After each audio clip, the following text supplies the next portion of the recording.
আসতে তো বললো, ঠিকানাটা তো এদিক, কিন্তু বাড়িতে ঢুকবো কি করে? ঠিকানা দেখে তো মনে হচ্ছে বাড়িটা এই চত্বরই হবে।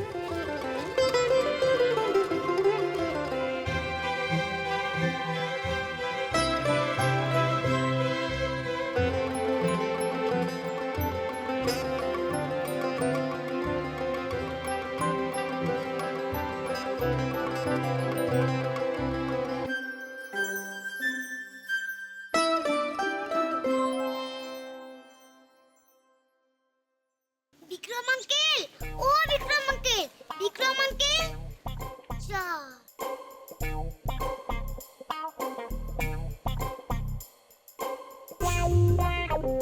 ও Bikram uncle, Bikram uncle, Bikram uncle. না না, ওই চাপ মাথা লোকটা বিক্রম আঙ্কেল হতে পারে না। তাহলে বিক্রম আঙ্কেলকে খুঁজে পায় কি করে? উদো, কোথায় যাচ্ছিস বলতো তুই? লজেন দাদা, লজেন দাদা, লজেন দাদা। কে বললো বেলুনটা? তুই আমাকে বেলুন দিয়ে মারলি না? তুই মারলি না? শুধুই কি আর বেলুনে হয় রে ভাই? দেখ এবার আমি তোকে কি করি। এটা কিন্তু ঠিক হচ্ছে না দিদি ভাই, এটা কিন্তু একদম ঠিক হচ্ছে না। কি মজা হচ্ছে না লজেন দাদা? প্রথম চাপড়ে তোলে বাইক নিয়ে রূপসা দিদির গায়ে ঢেলে দিই। খবরদার ভুতু, রং খেলাতে মাতিস না। তোর বুদ্ধিতে কিন্তু আমি বিক্রম আঙ্কেলকে ডেকেছি। যদি কেউ বিক্রম আঙ্কেলকে চিনতে পেরে যায় না, তাহলে তোর একদিন কি আমার একদিন। কি বলে গেল লজেন দাদা? তোর একদিন কি আমার একদিন?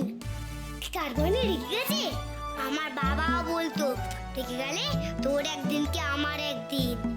না বাবা, বিক্রম আঙ্কেল এলেই খপাত করে ভিতরে ঢুকিয়ে দেবো, আর আমি ঘরে যাব না।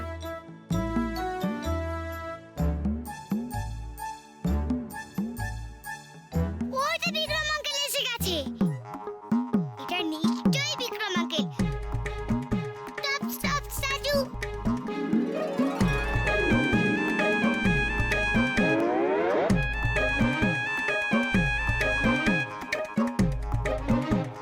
মিষ্টি পিসি, ও মিষ্টি পিসি, মিষ্টি পিসি, বিক্রম আঙ্কেল এসে গেছে গো। মিষ্টি পিসি, ও মিষ্টি পিসি, মিষ্টি পিসি। আমি এই সব কিছু বন্ধ করতে পারি, কিন্তু একটা শর্তে। তোমাকে আর দুর্গাকে আমাকে ছুঁয়ে কথা দিতে হবে, এর সাথে তোমরা কোনো যোগাযোগ আর রাখবে না। শোনো, আমরা এখনো তোমার মতন এতটা পাথর হয়ে যায়নি। তোমাকে ছুঁয়ে আমি এত বড় কথাটা। এটাই আমার শেষ কথা তোমাকে। দাদা ভাই, পুতুলটা না দিয়ে এসেছি। আস্তে, একেবারে বজরংবলী আন্টির হাতে দিয়েছো তো? না, আমরা তো দরজা দিয়ে গড়িয়ে দিয়েছি। ঘরে তো ঠাম্মু ছিল, তাই ঢুকতে পারিনি। মা ঘরে ছিল?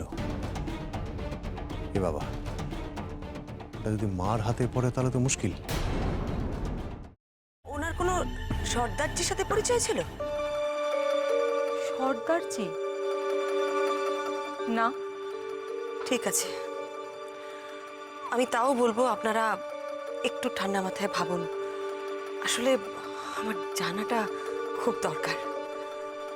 আমি তাহলে আসি, কিছু মনে পড়লে আমাকে অবশ্যই জানাবেন। আচ্ছা।